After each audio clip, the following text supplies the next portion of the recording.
ಎಲ್ಲರಿಗೂ ನಮಸ್ತೆ. ಇವತ್ತು ಡೇ 3 ಮಾ ಚಂದ್ರಗಂಟಾ ದೇವಿಗೆ ನೈವೇದ್ಯ ಮಾಡಕ್ಕೆ ಕ್ಷೀರನ ಮಾಡ್ಕೊಂತಿದ್ದೀನಿ.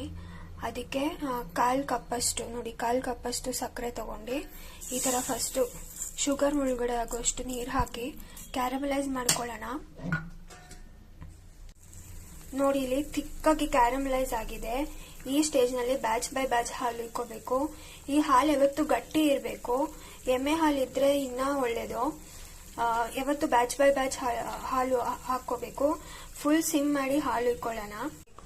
ಉಳ್ಕೋತಿದ್ದೀನಿ ನೋಡಿ. ಈಗ ಇನ್ನೊಂದ್ಸಲ ಹಾಲು ಇಕ್ಕೋತಿದ್ದೀನಿ. Batch by batch ಉಳ್ಕೋಬೇಕು.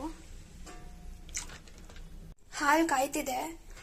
ಅದಾಗೋವರೆಗೂ ನಾವು ಇದನ್ನ ಡ್ರೈ ಫ್ರೂಟ್ಸ್ ನ ಒಗ್ಗರಣೆ ಮಾಡ್ಕೊಳ್ಳೋಣ. ನೋಡಿ, ಡ್ರೈ ಫ್ರೂಟ್ಸ್ ಆದ್ಮೇಲೆ ರೋಸ್ ಪೆಟಲ್ಸ್ ಹಾಕೋತಿದ್ದೀನಿ. ಸಾಲ್ಟ್ ವಾಟರ್ ಅಲ್ಲಿ ನೆನ್ಸಿಟ್ಬಿಟ್ಟು ಆಮೇಲೆ ವಾಶ್ ಮಾಡ್ಬಿಟ್ಟು ತಗೋತಿದ್ದೀನಿ. ಲಾಸ್ಟ್ ಒಂದ್ಸಲ ಹಾಕಿ ತಿರ್ಗಾಕೋಬೇಕಷ್ಟೇ. ನೋಡಿ, ಈ ಮಿಲ್ಕ್ ಫುಲ್ಲು ರಬ್ಬಿ ಸ್ಟೇಜ್ ಬಂದ್ಬಿಟ್ಟಿದೆ. ಆ ಸ್ಟೇಜ್ ಅಲ್ಲಿ ಇರುವಾಗ ಮಿಲ್ಕ್ ಪೌಡರ್ ಹಾಕೊಳ್ಳೋಣ. ಹಾಗೆ ಏಲಕ್ಕಿ ಪೌಡರು. ಇದು ಸ್ವಲ್ಪ ಥಿಕ್ ಆಗೋವರೆಗೂ ಇಟ್ಕೊಳ್ಳೋಣ. 1.5 ಕಪ್ಸ್ ಅಷ್ಟು ರೈಸ್ ಹಾಕೊಂಡಿದ್ದೀನಿ. ಇನ್ನೂ ಸ್ವಲ್ಪ ಸ್ಟೇರ್ ಮಾಡ್ಕೊಳ್ಳೋಣ. ಕಲರ್ ನೋಡಿ ಎಷ್ಟು ಚೆನ್ನಾಗಿ ಬಂದಿದೆ. ಸ್ಮೆಲ್ ಕೂಡ ಗಮಗಮ ಅಂತಿದೆ.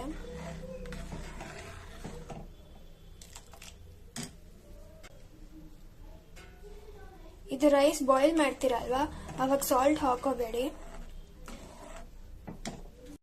ನೋಡಿ, ಇದು ರೆಡಿ ಆಗಿದೆ. ಡ್ರೈ ಫ್ರೂಟ್ಸ್ ಹಾಕೊಂಡಿದ್ದೀನಿ.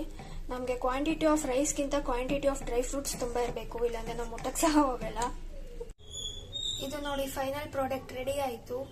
ಕ್ಷೀರಾನ್ನ ನಾವ್ ಇದನ್ನ ಕ್ಷೀರಾನ್ನ ಅಂತೀವಿ. ಕೆಲವೊಬ್ಬರು ಬಾಸುಂದಿ ಅಂತಾರೆ, ಕೆಲವೊಬ್ಬರು ರೈಸ್ ಪಾಯಸಂ ಅಂತಾರೆ. ಅವ್ರವ್ರ ಭಾಷೆಯಲ್ಲಿ ಏನಾದ್ರೂ ಹೇಳ್ಬೋದು.